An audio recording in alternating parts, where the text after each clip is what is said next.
Democratic presidential hopeful Sen.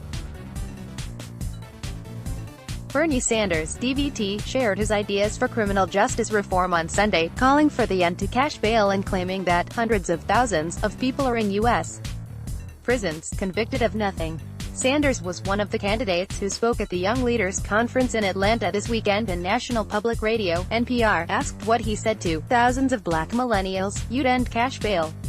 Weekend Edition host Lulu Garcia-Navarro said in the interview.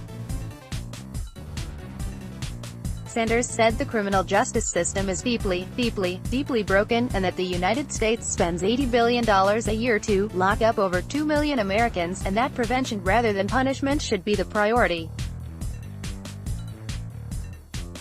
And he said, hundreds of thousands of people are behind bars because they are poor. We have an insane system, which I think not many people are aware of that. Lulu, today, 20% of the people who are in jail at this moment, their crime is they are poor. Sanders said. They have been convicted of nothing. They are in jail because they cannot afford cash bail. And I think people are listening to this, like, that can't be true.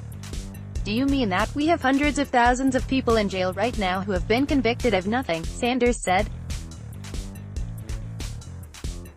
Yes, that's right, convicted of nothing.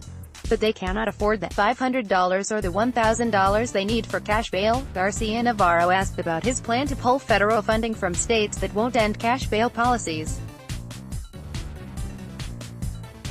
That's a pretty big stick to use, isn't it? Garcia-Navarro asked. Well, I think you're dealing with a very big problem, Sanders said. It is hard to imagine that, in the year 2019, we are back in Charles Dickens' era of debtor prisons. Hundreds of thousands of people in jail right now. Why? Because they can't afford bail, they are poor. But data from the Federal Bureau of Justice Statistics shows some facts differ from Sanders' claims in the NPR interview. A press release from a report released in April 2019 states, the U.S. prison population was 1.5 million prisoners at year-end 2017, and the population of jail inmates in the U.S. was 745,000 at mid-year 2017. There were 1.3 million prisoners under state jurisdiction and 183,000 under federal jurisdiction. From the end of 2016 to the end of 2017, the number of prisoners under federal jurisdiction declined by 6,100, down 3%, while the number of prisoners under state jurisdiction fell by 12,600, down 1%.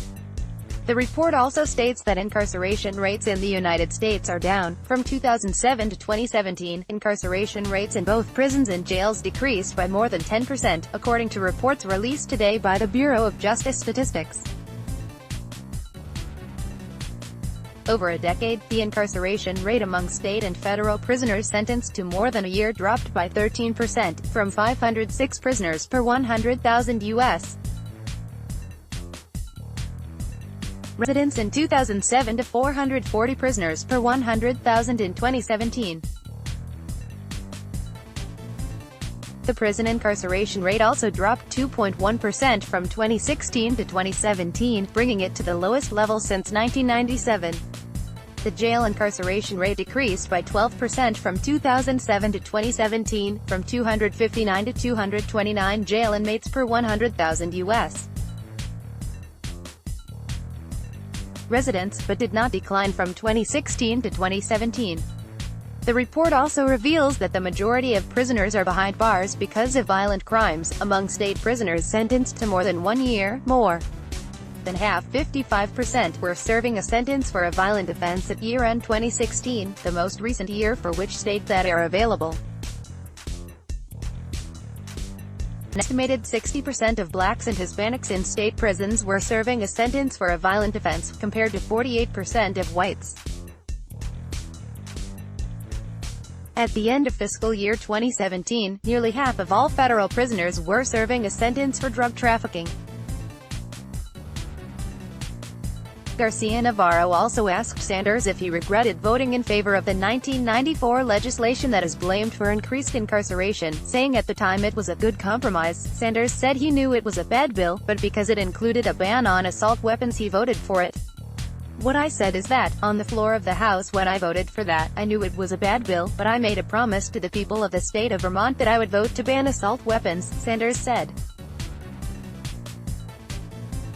I ran for the United States Congress on that. And it would have been totally hypocritical of me to suddenly not vote for that legislation as bad as it was, Sanders said. Follow Penny Starr on Twitter. Let's block ads. Why?